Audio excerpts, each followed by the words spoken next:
arte de ensoñar, por Carlos Castaneda.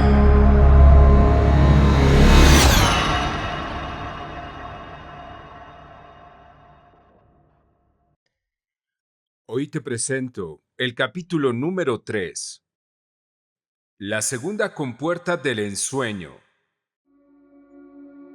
Mis prácticas de ensueño me llevaron a entender que un maestro del arte de ensoñar debe crear una maniobra didáctica a fin de enfatizar un determinado punto. En esencia, lo que don Juan buscaba con la primera tarea era ejercitar mi atención de ensueño, a medida que yo aprendía a enfocarla en los objetos de mis sueños. Para lograrlo, usó la idea de que yo debería estar consciente de quedarme dormido. Su subterfugio era decir que la única manera de estar conscientes de que nos estamos quedando dormidos es examinando los elementos de nuestros sueños. Con la práctica, me di cuenta que ejercitar la atención de ensueño es el punto esencial del arte de ensoñar. Sin embargo, a la mente le parece imposible que uno pueda entrenarse a sí mismo a estar consciente al nivel de los sueños. Don Juan decía que el elemento activo de tal entrenamiento es la persistencia y que la mente, con todas sus defensas racionales, no puede defenderse de la persistencia. Tarde o temprano, las barreras de la mente caen bajo su impacto y la atención de ensueño florece. A medida que practicaba enfocar y mantener mi atención de ensueño en los objetos de mis sueños, empecé a sentir una peculiar confianza en mí mismo. Era una confianza tan notable que le pedí a don Juan sus comentarios al respecto.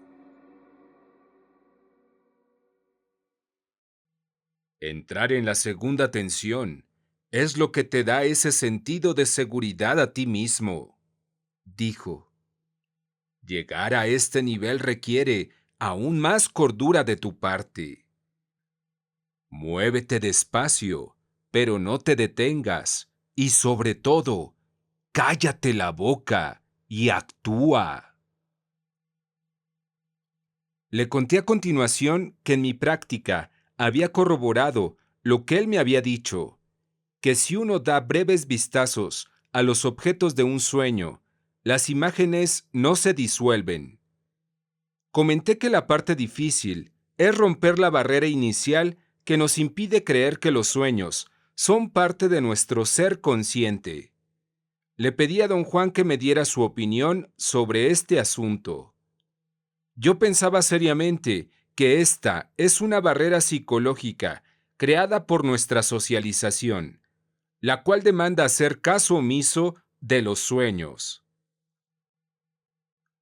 Esa barrera es más que socialización, contestó. Es la primera compuerta del ensueño.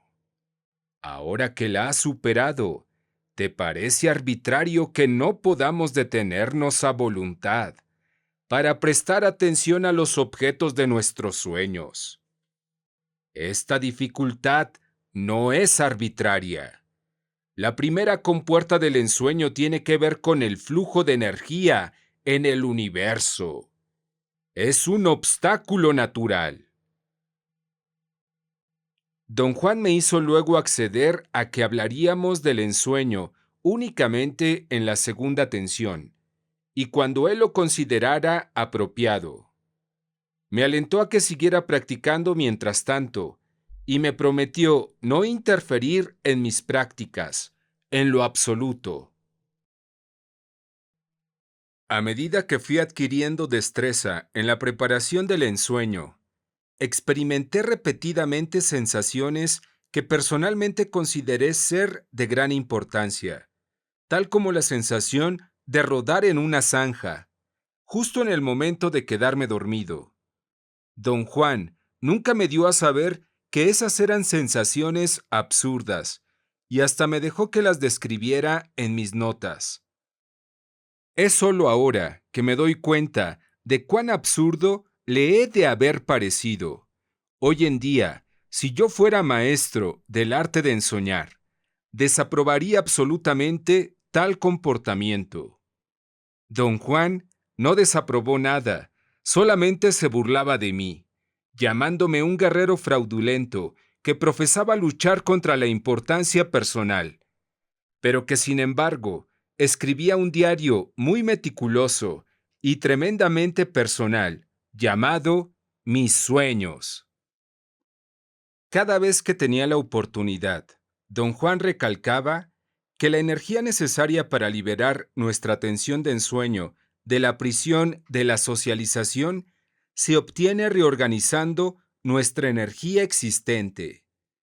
Nada podría haber sido más cierto. El surgimiento de nuestra atención de ensueño es el resultado directo de reformar nuestras vidas.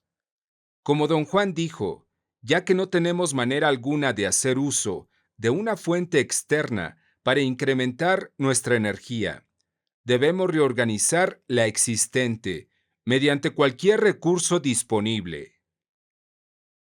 Don Juan insistía en que el camino del guerrero es el mejor recurso que existe para engrasar las ruedas de esa reorganización de energía, y que de todas las premisas del camino del guerrero, la más efectiva es perder la importancia personal. Estaba totalmente convencido de que perder la importancia personal es indispensable para todo lo que hacen los brujos, y por esta razón puso una enorme presión en guiar a sus estudiantes a cumplir con este requisito. Su opinión era que la importancia personal no es solo el enemigo acérrimo de los brujos, sino también de la humanidad entera. Don Juan arguía que empleamos la mayor parte de nuestra fuerza en mantener nuestra importancia y que nuestro desgaste más pernicioso es la compulsiva presentación y defensa del yo. La preocupación acerca de ser o no admirados, queridos o aceptados. Él sostenía que si fuera posible perder algo de esa importancia, dos cosas extraordinarias nos ocurrirían. Una, liberaríamos nuestra energía de tener que fomentar y sustentar la ilusoria idea de nuestra grandeza. Y dos, nos proveeríamos de suficiente energía para entrar en la segunda tensión y vislumbrar la verídica grandeza del universo. Necesité más de 2 años de práctica para poder enfocar mi atención de ensueño en cualquier objeto de mis sueños. Me adiestré tanto en ello que me parecía haberlo hecho toda mi vida. Lo más extraordinario era que yo no podía ni tan solo imaginar el hecho de no haber tenido esa habilidad. Pero al mismo tiempo podía recordar lo difícil que me había sido siquiera tomarlo en serio. Se me ocurrió que la aptitud de examinar el contenido de nuestros sueños debe ser el producto de una configuración natural de nuestro ser, quizás similar a nuestra aptitud de caminar. Estamos físicamente condicionados para caminar bípedamente, pero aún así tenemos que hacer esfuerzos monumentales para aprender a caminar. Esta nueva capacidad de ver los objetos de mis sueños a breves vistazos estaba unida a una irritante insistencia de mi propia parte en recordarme a mí mismo que tenía que hacerlo. Estuve siempre muy consciente de la tendencia compulsiva de mi carácter, pero en mis sueños esa compulsividad se convirtió en algo agraviante. Al escuchar mi engorrosa insistencia en mirar a los objetos de mis sueños a breves vistazos, comencé a preguntarme si esto era realmente mi compulsividad o era algo más. Hasta creí que estaba perdiendo la razón. Le conté a don Juan acerca de esto. Yo había respetado fielmente nuestro acuerdo de que hablaríamos del ensueño únicamente cuando él hiciera mención del tema, pero esta era una emergencia. Cuando te oyes a ti mismo insistiendo en todo eso, es como si no fueras tú, ¿verdad? Me preguntó. Ahora que lo pienso, sí. En esos momentos no parece que fuera yo. Entonces no eres tú. Aún no es tiempo de explicarlo, pero digamos que no estamos solos en el mundo. Digamos que para los ensoñadores hay otros mundos disponibles, mundos completos. Algunas veces, entidades energéticas de esos otros mundos completos vienen a nosotros. La próxima vez que oigas durante tus sueños esa molesta insistencia, ponte enojadísimo y grítale que pare. Como resultado de esta conversación, entré en un nuevo terreno. Acordarme de enojarme y gritar en mis sueños. Creo que quizá debido al enorme fastidio que experimentaba, lo hice. La molesta insistencia cesó de inmediato y nunca más se repitió. ¿Tienen todos los ensoñadores esta experiencia? Le pregunté a don Juan cuando lo volví a ver. Algunos la tienen, contestó indiferentemente. Empecé a hablarle de cuán extraño era para mí que todo eso se acabara tan repentinamente. Él me interrumpió. Ya estás listo para llegar a la segunda compuerta del ensueño, dijo secamente. Aproveché la oportunidad para hacer preguntas que no había podido hacerle antes. Lo más vívido que tenía en mente era lo que experimenté la primera vez que me hizo ensoñar. Le dije que había observado, a mi regalado gusto, los elementos de mis sueños, pero que en mis observaciones no había encontrado, ni de una manera vagamente similar, tal claridad y detalle como aquella vez. Mientras más pienso en ello, le dije, más intrigante se vuelve. Mirando a la gente de ese ensueño, experimenté un miedo y una repugnancia para mí imposibles de olvidar. ¿Qué fue esa sensación, don Juan? En mi opinión, tu cuerpo energético se agarró de la energía de ese lugar y le fue muy bien. Naturalmente, sentiste miedo y asco, porque estabas examinando energía forastera por primera vez en tu vida. Tienes una propensión a comportarte como los brujos de la antigüedad. A la menor oportunidad, dejas que tu punto de encaje se desplace como le dé la gana. En aquella ocasión tu punto de encaje se desplazó considerablemente. El resultado fue que, como los brujos antiguos, viajaste más allá del mundo que conocemos. Un viaje sumamente real y sumamente peligroso. Pasé por alto el significado de sus palabras y me enfoqué solamente en lo que a mí me interesaba. ¿Estaba esta ciudad en otro planeta?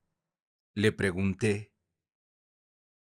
En soñar no se puede explicar relacionándolo a cosas que uno sabe o cree saber, dijo. Todo lo que te puedo decir es que la ciudad que visitaste no estaba en este mundo. Entonces, ¿dónde estaba? Fuera de este mundo, por supuesto. No eres tan estúpido. Eso fue lo primero que notaste. Lo que te confunde es que no puedes imaginar nada que esté fuera de este mundo. ¿Qué es entonces fuera de este mundo, don Juan? Créeme, el aspecto más extravagante de la brujería es esa configuración llamada fuera de este mundo. Por ejemplo, tú asumiste que los dos vimos las mismas cosas. La prueba es que nunca me has preguntado qué fue lo que vi. Tú solito viste una ciudad y gente en esa ciudad. Yo no vi nada por el estilo. Yo vi energía. Así que, fuera de este mundo, fue en esa ocasión y únicamente para ti, una ciudad con gente. Pero si ese es el caso, don Juan, no era una ciudad real. Únicamente existió para mí, en mi mente. No, ese no es el caso. Ahora quieres tú reducir algo trascendental a algo mundano. No puedes hacer eso. Ese viaje fue real. Tú lo experimentaste como estar andando en una ciudad. Yo lo vi como energía. Ninguno de los dos está en lo cierto, pero tampoco está errado. Mi confusión es tremenda cuando usted habla del ensueño en términos de cosas reales. Usted me dijo que estábamos en un lugar real, pero si es real, ¿cómo es que podemos tener dos versiones de ello? Es muy simple.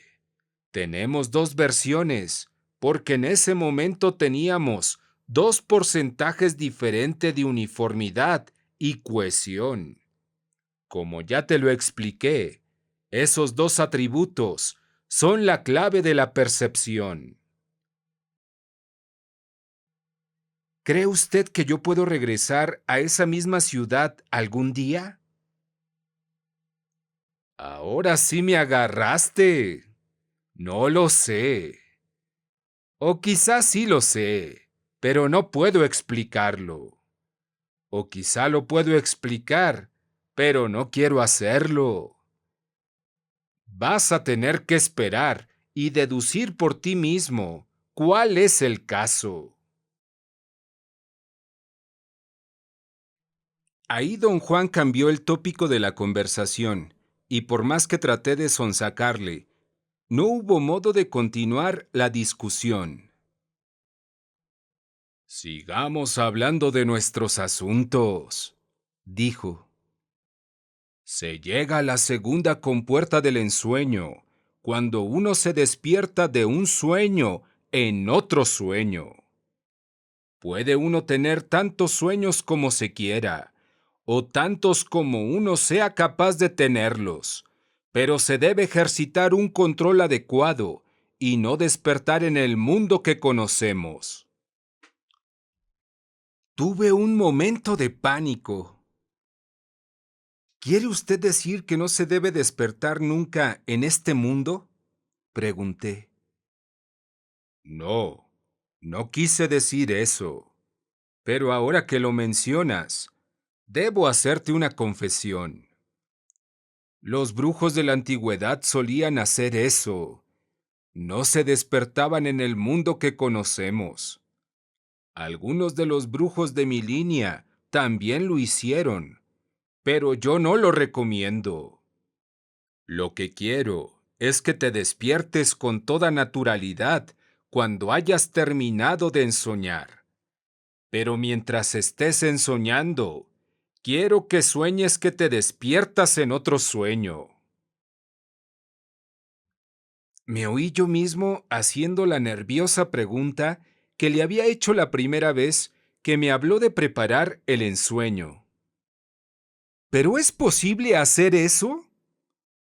Obviamente, don Juan estaba al tanto de mi nerviosidad. Riéndose me repitió la misma respuesta que me dio en aquella otra ocasión. Por supuesto que es posible. Ese control no es tan diferente al control que uno tiene en la vida diaria.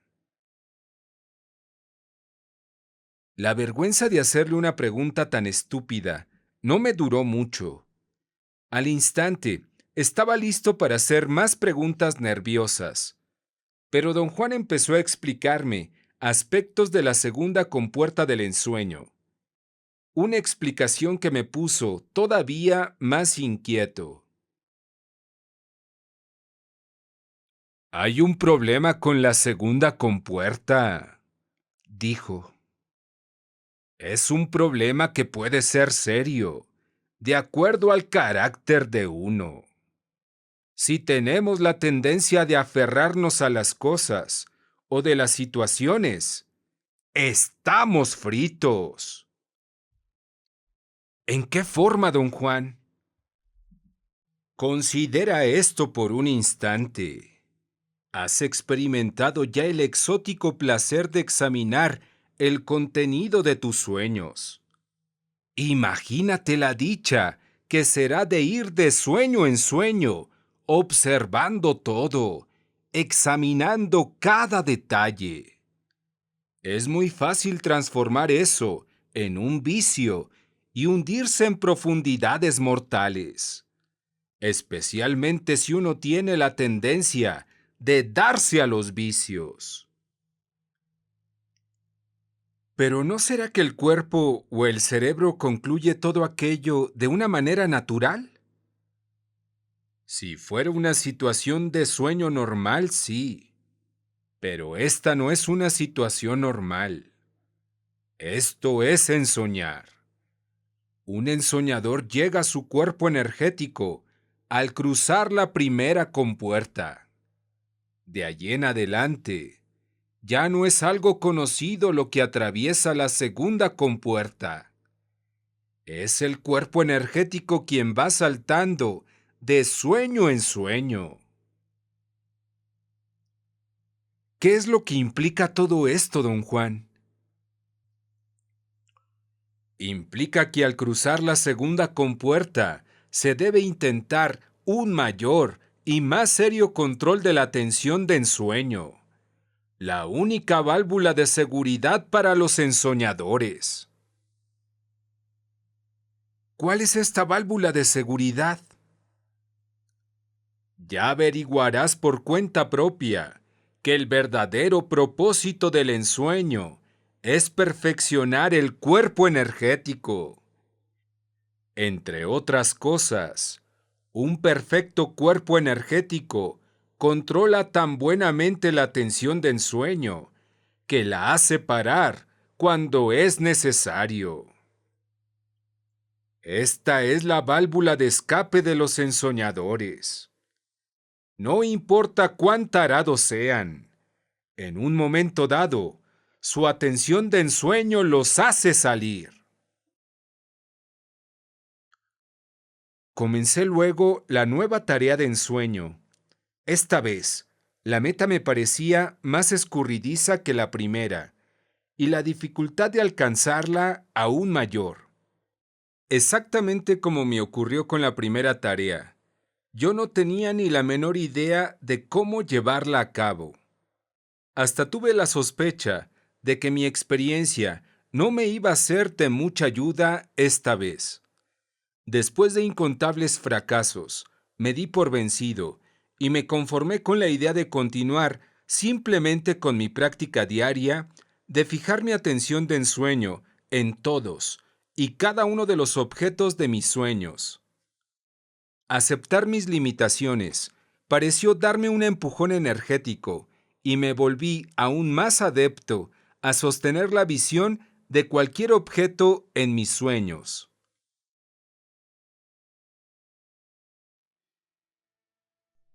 Pasó un año sin que nada extraordinario ocurriera, pero un buen día algo cambió. Miraba yo por una ventana durante un sueño, tratando de descubrir si podía vislumbrar el paisaje afuera del cuarto, cuando una fuerza que sentí como un viento que zumbaba en mis oídos me jaló hacia afuera. Al instante del jalón, mi atención de ensueño había sido atrapada por una extraña estructura a lo lejos, muy semejante a un tractor. Cuando recobré mi atención de ensueño, estaba yo parado junto a la estructura, examinándola. Estaba perfectamente consciente de que yo estaba ensoñando. Miré a mi alrededor para ver desde cuál ventana había estado mirando hacia afuera. El panorama era el de una granja. No había edificios a la vista. Quise seriamente tomar este detalle en cuenta, pero la cantidad de máquinas que estaban por allí esparcidas, como si estuvieran abandonadas, se llevó toda mi atención. Examiné máquinas segadoras, tractores, cosechadoras de grano, arados de disco y trilladores. Había tantas máquinas agrícolas que me olvidé de mi sueño original. Lo que en esos momentos quería era orientarme, observando el panorama inmediato. Había algo en la distancia, como un cartel de anuncios y algunos postes de teléfono a su alrededor. Al instante de enfocar mi atención en ese cartel, me encontré junto a él. Su estructura de acero me asustó. Le sentí como algo amenazador. El cartel mostraba la fotografía de un edificio y un anuncio comercial. Leí el texto. Era un anuncio de un motel. Tuve la peculiar certeza de encontrarme en Oregón o en el norte de California. Busqué otros aspectos del medio ambiente de mi sueño. Vi unos cerros azules muy a lo lejos y unas colinas verdes y redondeadas más cercanas. En esas colinas había grupos de árboles que parecían ser robles californianos. Quería que las colinas me atrajeran, pero lo que me atrajo fueron los cerros distantes. Estaba convencido de que eran las sierras. Toda mi atención de ensueño se agotó en esos cerros, pero antes de que se agotara, fue atrapada por cada uno de los aspectos peculiares de esas serranías. Mi sueño dejó de ser un sueño. Yo creí estar verdaderamente en las montañas, flotando velozmente de barrancos a enormes formaciones rocosas, a árboles y a cuevas. Fui de los precipicios a la punta de los picos, hasta que se me acabó el impulso, y no pude ya enfocar mi atención de ensueño en nada. Sentí que estaba perdiendo el control. Finalmente, ya no hubo más paisaje y quedaron únicamente las tinieblas.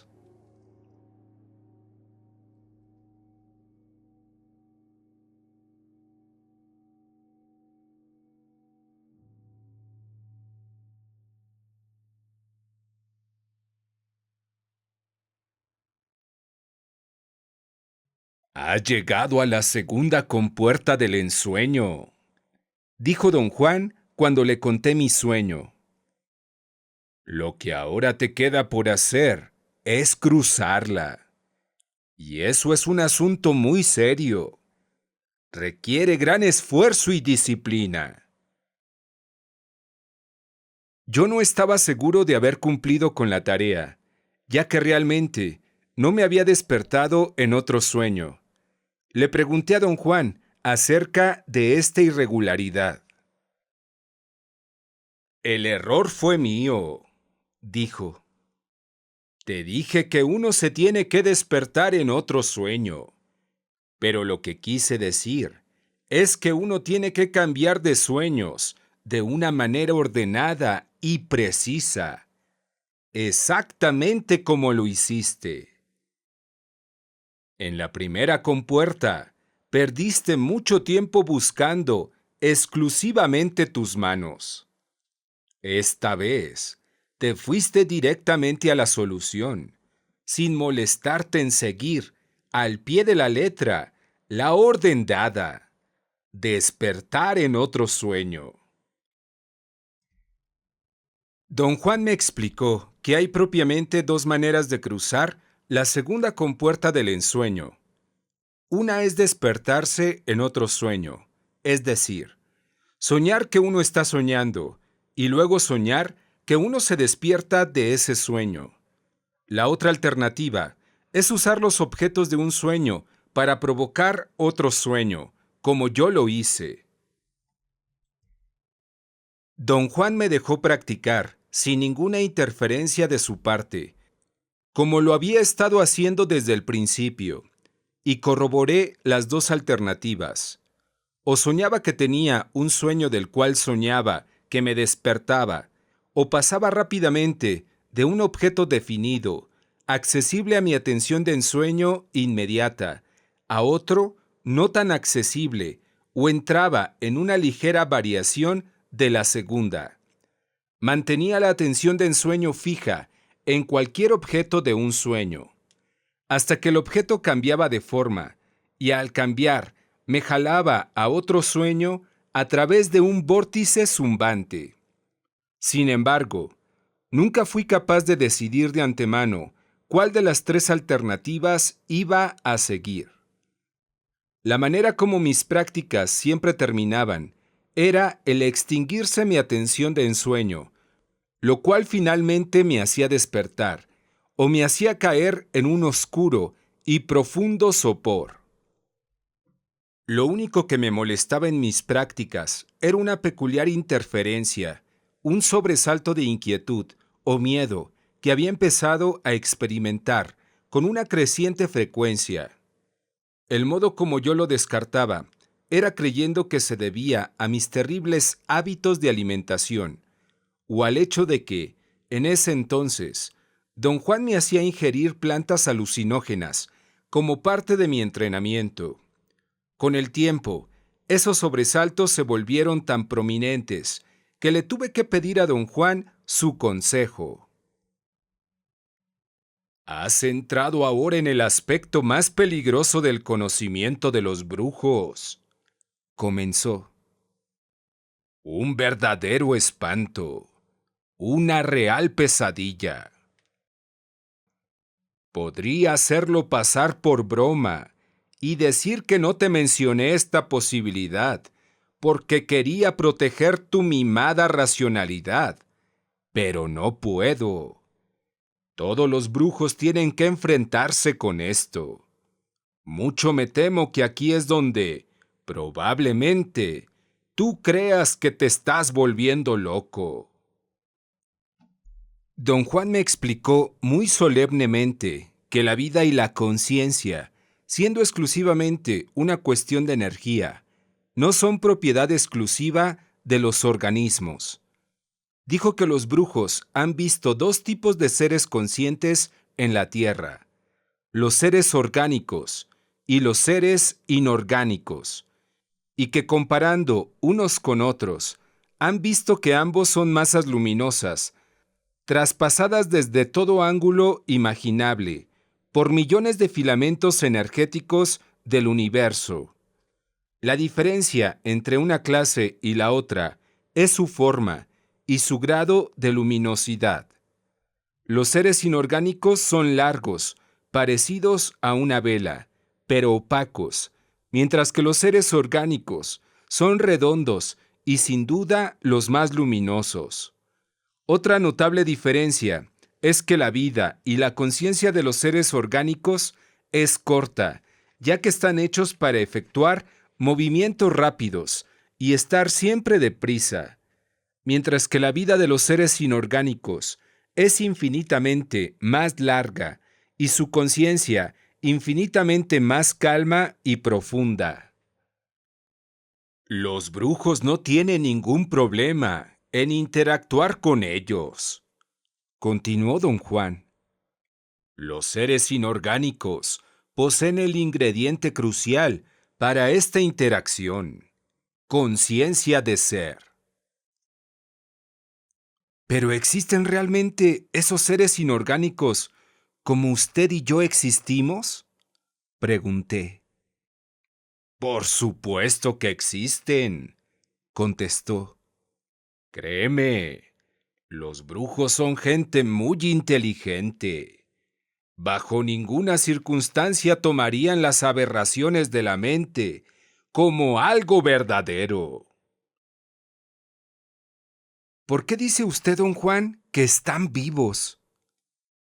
Para los brujos, el tener vida quiere decir tener conciencia de ser. Quiere decir tener un punto de encaje con su resplandor de conciencia. Esta es una condición indicadora para los brujos de que el ser que los enfrenta, ya sea orgánico o inorgánico, es totalmente capaz de percibir.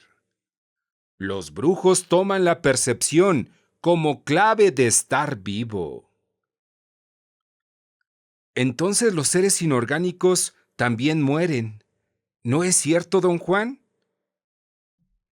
Naturalmente. Pierden su conciencia de ser, al igual que nosotros, excepto que la duración de su conciencia de ser es asombrosa. ¿Se les aparecen estos seres inorgánicos a los brujos? Es muy difícil decir qué es lo que sucede con ellos. Digamos que esos seres son atraídos por nosotros, o mejor aún, digamos que están obligados a interactuar con nosotros. Don Juan me escudriñó asiduamente. No estás escuchando absolutamente nada de esto, dijo con un tono no de reproche, pero sí de sorpresa. Me es casi imposible pensar acerca de esto racionalmente, le dije. Te advertí que este tema iba a abrumar tu razón. Lo más indicado es suspender todo juicio y dejar que las cosas tomen su curso.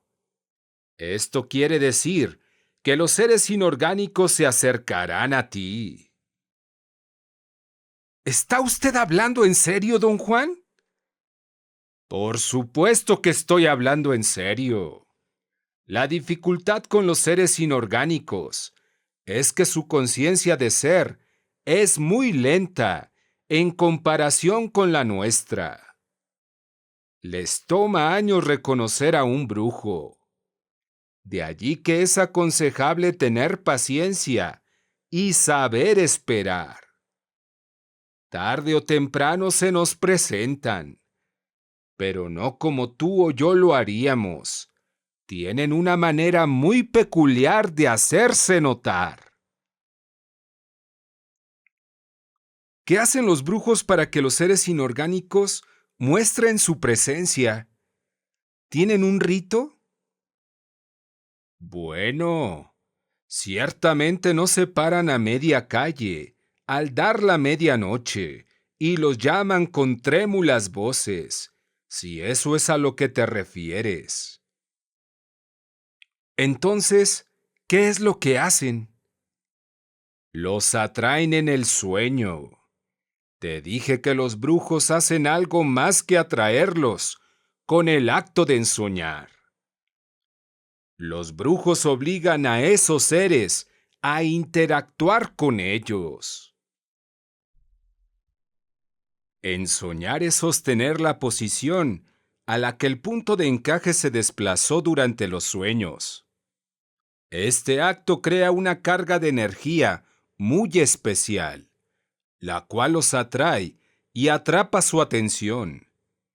Es como poner cebo en un anzuelo. Los peces se van tras él. Al llegar a las dos primeras compuertas del ensueño y al cruzarlas, los brujos les tiran el anzuelo a esos seres y los obligan a presentarse. Al cruzar la segunda compuerta, les hiciste saber que estás en subasta. Ahora debes esperar a que te den una señal de su parte.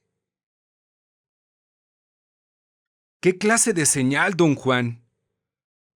Posiblemente la aparición de uno de ellos, aunque me parece demasiado muy pronto para eso. Soy de la opinión que su señal va a ser simplemente una interferencia en tus sueños. Creo que los sobresaltos de miedo que estás experimentando últimamente no son indigestión, sino sacudidas de energía que te producen los seres inorgánicos. ¿Qué debo hacer, don Juan? Debes calibrar tus expectativas. No entendí lo que me quería decir. Me explicó cuidadosamente que nuestra expectativa normal, cuando interactuamos con nuestros semejantes o con otros seres orgánicos, es obtener una respuesta inmediata a nuestro deseo de interacción. Con los seres inorgánicos, esa expectativa nuestra debe ser recalibrada, puesto que están separados de nosotros por una formidable barrera, energía que se mueve a una velocidad diferente. Los brujos deben considerar esta diferencia y alargar la duración de su deseo de interactuar con ellos, y sostenerlo durante todo el tiempo que sea necesario.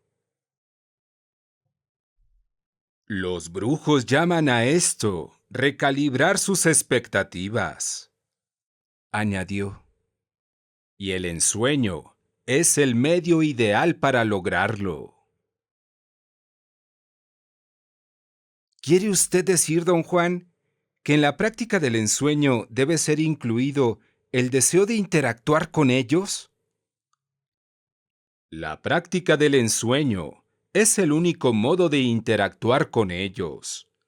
Para lograr un perfecto resultado, a la práctica se debe agregar el intento de alcanzar a esos seres inorgánicos, pero alcanzarlos con una sensación de poder y confianza, con una sensación de fuerza, de desapego. Se deben evitar a toda costa sensaciones de miedo o morbosidad. Son bastante mórbidos de por sí. Aumentar su morbosidad con la nuestra es una imbecilidad. Estoy un poco confundido, don Juan, acerca de cómo se les aparecen a los brujos. ¿Cuál es esa manera particular de manifestarse que usted mencionó? Se materializan, a veces en el mundo diario, delante de nosotros. La mayoría de las veces, su presencia es invisible y se caracteriza por una sacudida del cuerpo entero, una especie de entremecimiento que sale desde el tuétano. ¿Pasa lo mismo durante el ensueño? Durante el ensueño ocurre lo opuesto. Algunas veces lo sentimos de la forma en que tú lo estás sintiendo, como un sobresalto de miedo. La mayoría de las veces se materializan delante de nosotros, puesto que normalmente no tenemos ninguna experiencia con ellos. En las primeras etapas del ensueño, nos pueden saturar con un miedo más allá de toda medida, un verdadero peligro para nosotros. Pueden usar ese miedo para seguirnos hasta aquí, con resultados desastrosos para nosotros. ¿Desastrosos en qué forma, don Juan? El miedo se nos puede pegar tan profundamente que tendríamos que ser muy abusados para salirnos de él. Los seres inorgánicos pueden ser peor que la peste. Con el miedo que nos hacen sentir, pueden fácilmente volvernos locos de remate. ¿Qué es lo que los brujos hacen con los seres inorgánicos? En los tiempos actuales, nada. En los tiempos antiguos, se asociaban con ellos, los convertían en aliados, formaban alianzas y creaban extraordinarias amistades. Yo le llamo a eso absurdas empresas, en las que la percepción desempeñaba un papel predominante. Somos seres sociales inevitablemente buscamos la compañía de seres conscientes. El secreto es no temer a los seres inorgánicos, y esto se debe hacer desde el principio. El intento con el cual se les debe encarar es de poder y de abandono. En ese intento se debe codificar el siguiente mensaje: no te temo, ven a verme.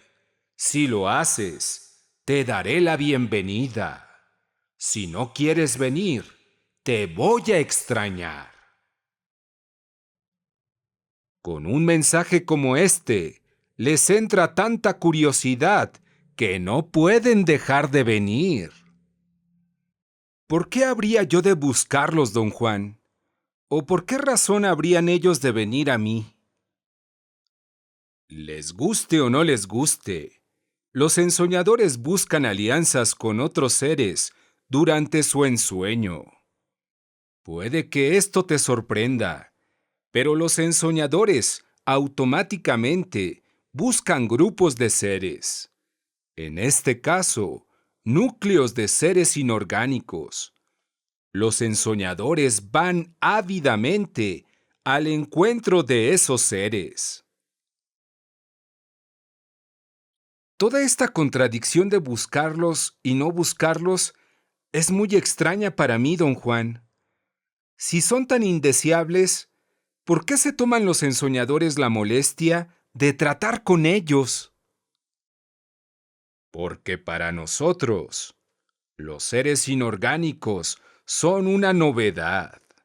Y para ellos, la novedad es que uno de los nuestros cruce los límites de su reino. Toparse con ellos es algo inevitable. Lo único que uno puede hacer es tener siempre en cuenta que, con su espléndida conciencia de ser, los seres inorgánicos ejercen una tremenda atracción sobre los ensoñadores y pueden transportarlos fácilmente a mundos indescriptibles. Los brujos de la antigüedad fueron los que les dieron el nombre de aliados. Sus aliados les enseñaron a mover el punto de encaje fuera de los límites del huevo luminoso, a un universo no humano. Cuando transportan a un brujo, lo transportan a mundos más allá de lo humano. Esa es la atracción de su inevitable presencia. El escucharlo hablar así me llenó de extraños miedos y dudas, las cuales él inmediatamente captó. Eres religioso hasta más no poder, dijo riéndose. Ya sientes que el demonio te tiene agarrado del fundillo, ¿verdad? El contraveneno para esa clase de miedo es tomar al ensueño en estos otros términos. Ensoñar es percibir más de lo que creemos posible. En mis horas de vigilia me preocupaba la posibilidad de que realmente existieran seres inorgánicos conscientes de ser. Sin embargo, cuando ensoñaba, mis preocupaciones conscientes se esfumaban. Por otro lado, las sacudidas de miedo que sentía continuaron. Cuando ocurrían, una extraña calma siempre venía enseguida. Una apaciguadora calma que me hacía sentir como si el miedo no existiera en absoluto. En mis prácticas de ensueño, en ese entonces, cada adelanto que experimentaba ocurría repentinamente, sin previo aviso. La presencia de seres inorgánicos en mis sueños no fue una excepción. Ocurrió una vez que estaba soñando con el circo de mi niñez. La escena era la de un pueblo en unas montañas que parecían ser las de Arizona. Empecé a observar a la gente con la vaga esperanza de ver otra vez a aquellos que vi la primera vez, que don Juan me hizo entrar en la segunda tensión. Al quedarme observándolos, sentí de repente una gran sacudida nerviosa, como un puñetazo en la boca del estómago. El golpe me distrajo y perdí de vista a la gente, al circo y al pueblo en las montañas de Arizona. En su lugar, había dos figuras de aspecto extraño. Eran delgadas, de menos de 30 centímetros de ancho, pero largas, quizás de 2 metros de alto. Estaban flotando amenazadoramente por encima de mí, como dos gigantescas lombrices. Yo sabía que estaba soñando, pero también sabía que estaba viendo. Don Juan me había explicado, en mi estado normal de conciencia, al igual que en la segunda tensión, todo lo referente a ver. A pesar de que yo era aún incapaz de ver, comprendía, sin embargo, la idea de percibir energía directamente. En ese ensueño, viendo a esas dos extrañas apariciones, llegué a la conclusión de que estaba viendo la esencia energética de algo increíble. Me mantuve en calma, no me moví. Lo que me parecía muy notable era que las apariciones no se disolvieran o se transformaran en alguna otra cosa. Lo que tenía frente a mí eran dos seres poseedores de la cohesión necesaria para retener su forma de vela. Algo en ellos forzaba a algo en mí a mantener mi atención de ensueño enfocada en esas formas. Yo sabía eso porque, definitivamente, sentía que si yo no me movía, ellos tampoco se moverían. Al momento de despertarme, de súbito, me sentí inmediatamente acosado por el miedo. Una profunda preocupación me invadió por completo. No era una preocupación psicológica, sino más bien una sensación corporal de angustia, una tristeza sin aparente razón. A partir de esa ocasión, las dos extrañas figuras aparecieron en todas mis sesiones de ensueño. Llegó un momento en el que parecía como si yo únicamente ensoñara para encontrarlas. Jamás intentaron acercarse a mí o interferir conmigo en absoluto. Simplemente se mantenían erguidas o inmóviles frente a mí, a veces por todo el tiempo que mi sueño durara. Su presencia era tan intensa que nunca hice un esfuerzo para cambiar de sueño, y llegué al punto de hasta olvidarme del propósito original de mi práctica de ensueño. Cuando finalmente discutí con don Juan lo que me estaba ocurriendo, había yo pasado meses contemplando exclusivamente a las dos figuras. «Estás en medio de una peligrosa encrucijada», dijo don Juan. «No vale la pena que ahuyentes a esos seres, pero tampoco es dable dejarlos que se queden. Ahorita su presencia es un obstáculo para ensoñar. Encararlos hoy mismo, aquí en el mundo, y decirles que regresen luego, cuando tengas más atención de ensueño». «¿Cómo se les encara?» «No es fácil, pero se puede hacer.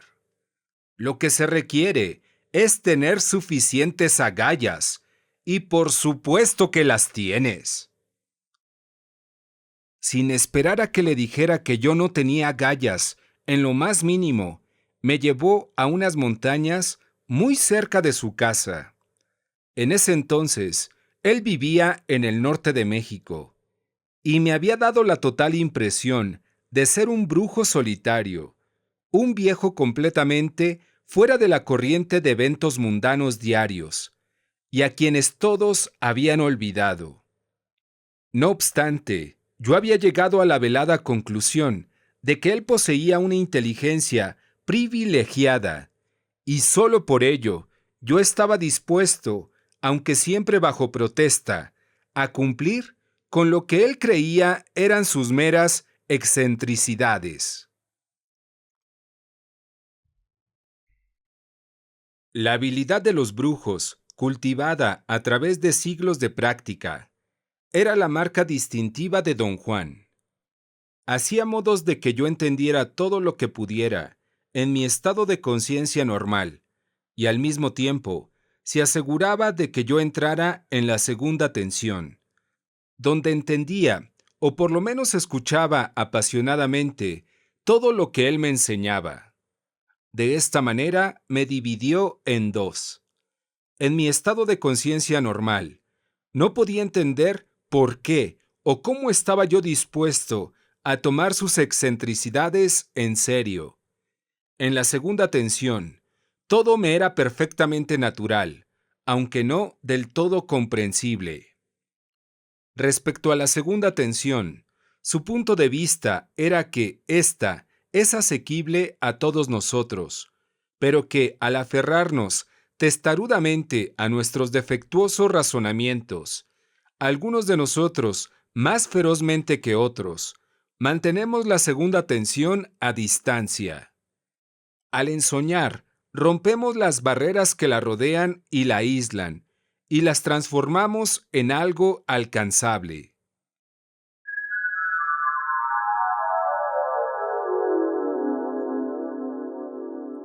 El día que me llevó a las montañas, en el desierto de Sonora, a encontrarme con los seres inorgánicos, yo estaba en mi estado de conciencia normal. Sin embargo, sabía que iba a ser algo que sin duda sería increíble.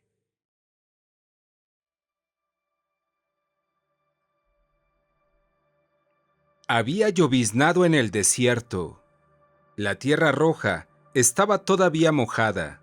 Al caminar, se pegaba la suela de goma de mis zapatos y tenía que pisar en rocas filudas para librarme de ella. Caminamos hacia el este, trepando en dirección a la cima de unos cerros. Cuando llegamos a una estrecha hondada entre dos cerros, don Juan se detuvo. Este es, sin duda alguna, el mejor lugar para que convoques a tus amigos, dijo. ¿Por qué los llama usted mis amigos? Te han elegido ellos mismos. Cuando hacen eso, quiere decir que buscan una alianza. Te he mencionado que los brujos forman lazos de amistad con ellos. Tu caso parece ser un ejemplo, y ni siquiera tuviste que pedir nada. ¿En qué consiste una amistad de esta índole, don Juan? Consiste en un intercambio mutuo de energía. Los seres inorgánicos proporcionan su conciencia superior y los brujos proporcionan su gran energía. El resultado positivo es un intercambio parejo de energía. El negativo es una dependencia de las dos partes. Los brujos antiguos amaban a sus aliados. De hecho, amaban más a sus aliados que a los seres de su propia especie. Yo puedo presagiar terribles peligros en eso. ¿Qué me recomienda hacer, don Juan? Convócalos, valorízalos y luego decide tú mismo qué hacer. ¿Qué debo hacer para convocarlos? Mantén en tu mente la visión de ensueño que tienes de ellos. La razón por la cual te han saturado con su presencia en tus sueños es porque quieren crear una imagen de su forma en tu mente. Este es el momento de usar la memoria de esa imagen.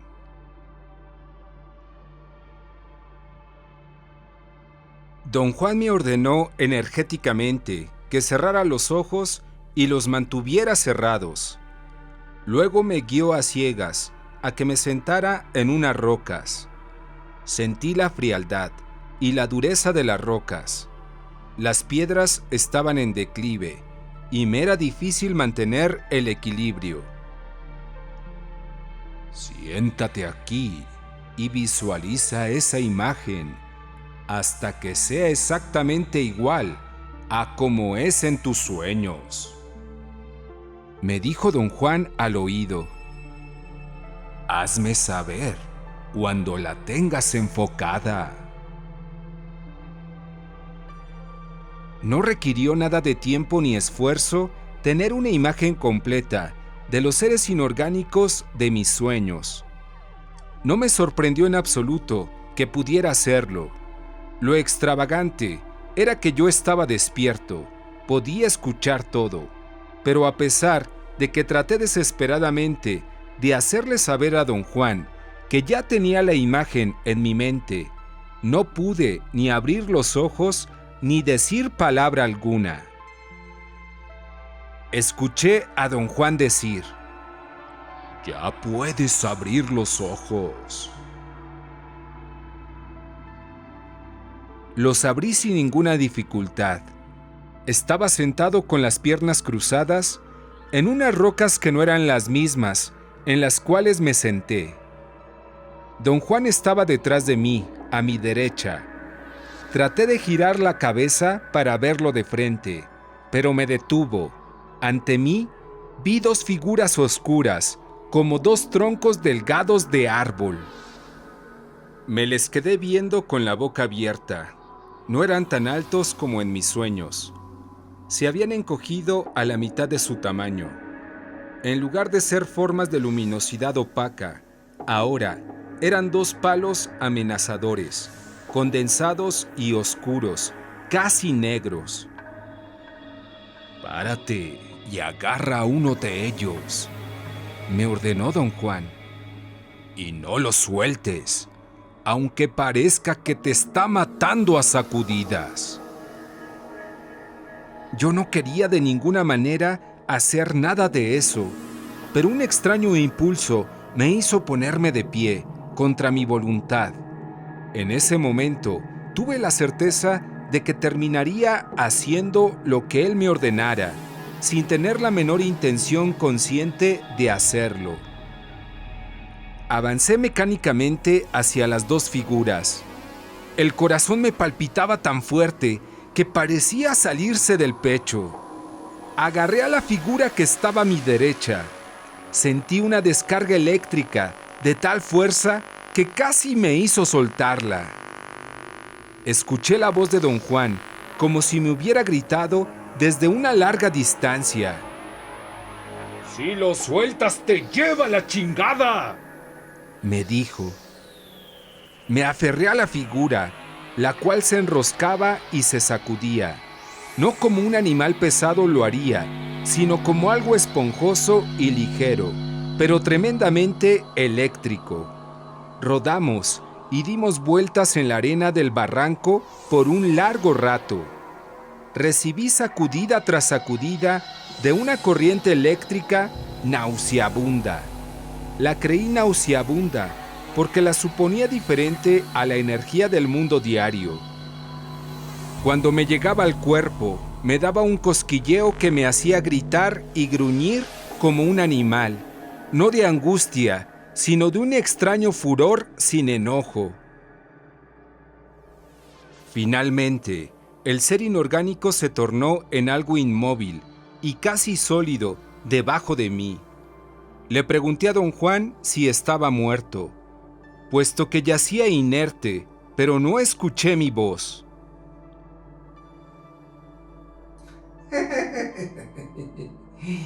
No hay cómo esté muerto, dijo alguien riéndose, alguien que no era don Juan. Simplemente agotaste su carga energética, pero no te levantes todavía. Quédate ahí un ratito más. Miré a don Juan con ojos de interrogación. Me estaba examinando con gran curiosidad. me ayudó a levantarme. La forma oscura se quedó en el suelo. Le quería preguntar a don Juan si el ser inorgánico estaba bien. Pero como me fue físicamente imposible dar voz a mi pregunta, hice algo inusitado. Tomé todo aquello como un hecho real. Hasta ese momento, mi mente se salvaguardó tras la idea de que todo se trataba de un sueño inducido por las maquinaciones de don Juan. Me dirigí a la forma que yacía en el suelo y la traté de levantar. No tenía masa, no la pude agarrar. Esto me desorientó. La voz, que no era la de don Juan, me dijo que me acostara encima del ser inorgánico. Lo hice, y ambos nos levantamos de un solo golpe. El ser inorgánico estaba pegado a mí como una sombra. Se separó lentamente de mí y desapareció, dejándome con una extremadamente placentera sensación de plenitud. Volvimos a la casa de don Juan en total silencio. Una vez allí, me quedé como adormecido. El adormecimiento me duró más de 24 horas. Me pasé la mayoría del tiempo semidormido. De vez en cuando, don Juan me inspeccionaba y me hacía la misma pregunta. ¿La energía del ser inorgánico era como agua o como fuego? Traté inútilmente de hablar. Mi garganta parecía estar socarrada y no le podía decir que había sentido sacudidas de energía como chorros de agua electrificada. No estoy seguro si es posible producirlos o sentirlos, pero esa era la imagen que me venía a la mente cada vez que don Juan me hacía su pregunta clave. Don Juan aún estaba dormido cuando finalmente supe que había recuperado el total control de mis facultades. Sabiendo que su pregunta era de gran importancia, lo desperté y le conté toda mi experiencia subjetiva. No vas a tener entre los seres inorgánicos amistades que te ayuden. Más bien, vas a tener relaciones de fastidiosa dependencia, afirmó. Sé en extremo cuidadoso. Los seres inorgánicos aguados son más dados a los excesos. Los brujos antiguos creían que esos eran afectuosos, capaces de imitar o quizá hasta de tener emociones. Lo opuesto a los fogosos, a quienes los creían serios, contenidos, pero también más rimbombantes que los otros. ¿Cuál es el significado de todo esto para mí, don Juan? El significado es demasiado extenso para discutirlo en este momento. Te recomiendo que te deshagas del miedo, tanto en tu vida común y corriente como en tus sueños, para poder salvaguardar así tu unidad psíquica. El ser inorgánico, al cual agotaste su energía y recargaste de nuevo, estaba tan excitado que casi se le rompe su forma de vela. Va a volver a buscarte para ver si le das más. ¿Por qué no me hizo usted parar, don Juan? No me diste tiempo. Además, ni siquiera me oíste gritándote que lo dejaras en el suelo. ¿Me debería usted haber hablado de antemano sobre todas las posibilidades como lo hace siempre? Yo no sabía cuáles eran todas las posibilidades. En lo que concierne a los seres inorgánicos, soy casi un novicio. Repudié esa parte del conocimiento de los brujos por ser demasiado caprichosa y difícil de manejar. No quiero estar a merced de ninguna entidad, ya sea orgánica o inorgánica. Ese fue el final de nuestra conversación. Su reacción, la cual sentí definitivamente negativa. Debería haberme preocupado, pero no lo hizo. De algún modo, me encontraba seguro de que estaba bien todo lo que hice. De allí en adelante, continué mis prácticas de ensueño sin ninguna interferencia de los seres inorgánicos.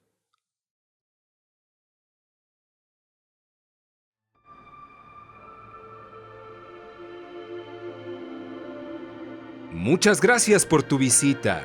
No te pierdas el próximo capítulo. La fijación del punto de encaje.